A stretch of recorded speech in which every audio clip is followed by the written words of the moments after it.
Hi, in today's video I want to look at compounds of carbon and hydrogen that contain double or triple bonds.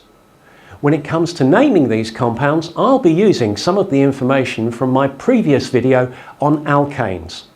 I'll put a link to that video in the description below. Compounds that contain a carbon-carbon double bond are called alkenes, and the simplest alkene is ethene.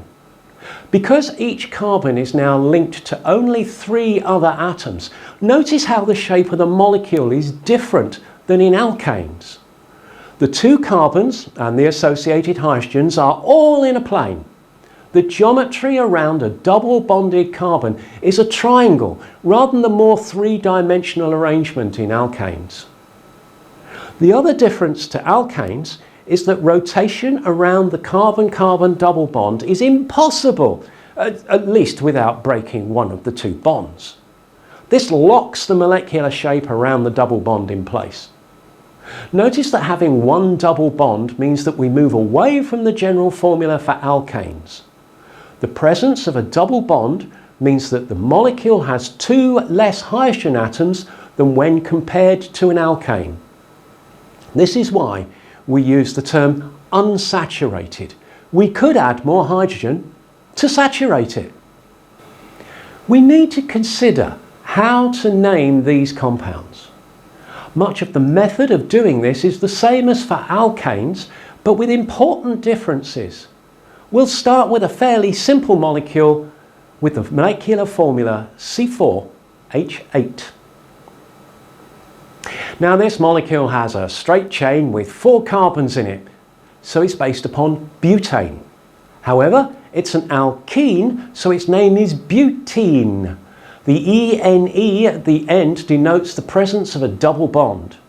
We must state where the double bond resides in the chain, and we do this by numbering the carbons from the end closest to the double bond and using the lowest number. So in this case, this is but1ene.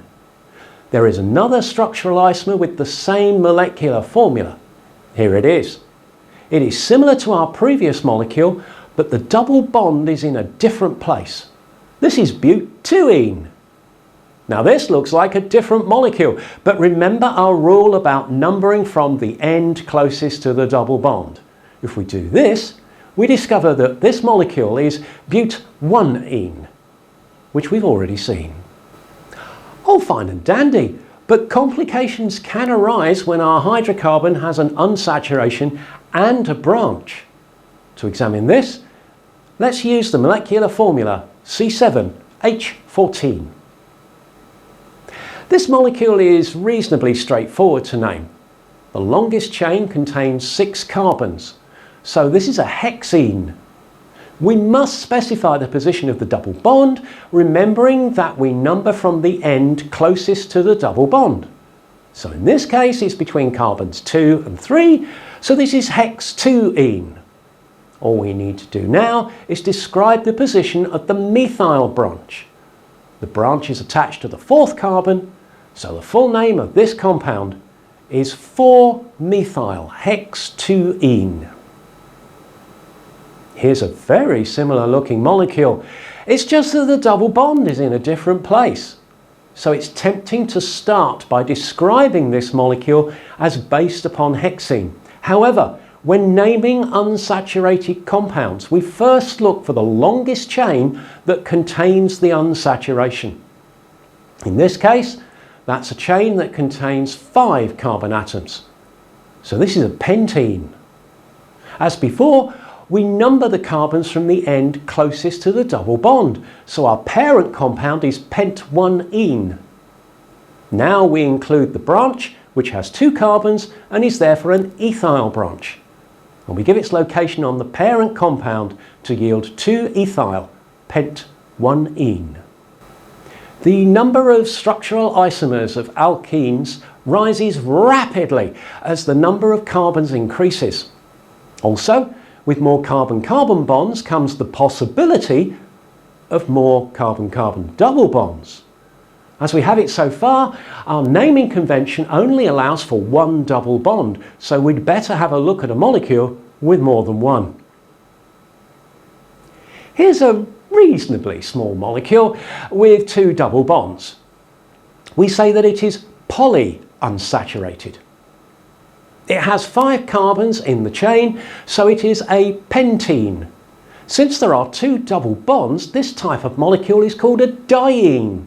If you had 3 double bonds, it would be called a triene. As always, we need to keep the numbers as small as possible. Numbering the carbons from the left would give us the locations of the double bonds as 2 and 4. Numbering from the right would give the locations as 1 and 3. Hence, our molecule is called penta-1,3-diene. Notice that for molecules with more than one double bond, the prefix, that part of the name which gives the number of carbons in the parent, gains an A. In this case, it's penta-1,3-diene, not pent-1,3-diene. So far, we've looked at compounds that contain double bonds. There are compounds that contain carbon-carbon triple bonds. Fortunately, the naming of these compounds is done in a very similar manner to the examples that we have seen for alkenes. Let's start by looking at the simplest molecule to contain a carbon-carbon triple bond, ethine. Ethine has the molecular formula C2H2. Each carbon still has 4 bonds, but 3 of them are used in the triple bond, leaving only 1 bond on each carbon to bond to a hydrogen. Again, the information about the unsaturation, in this case a triple bond, is held at the end of the name of the molecule. The YNE denotes the presence of a triple bond, and compounds that contain triple bonds are called alkynes. More complex molecules use exactly the same rules for naming as alkenes, but use the suffix -ine instead. Here's one of our previous examples, 4-methylhextuene. Here's a very similar molecule, but where there was a double bond, there's now a triple bond. Hence, this molecule is called 4-methylhextuine. Long organic chains form the basis of the materials we call fats and oils, which we use in cooking. How healthy these compounds are depends upon how many unsaturations they contain, which is why food packaging has to tell you how much of each of these sorts of fats that item contains. Here's the label from a tub of margarine which sets out the amount of fat, which is then broken down into saturates, monounsaturates and polyunsaturates.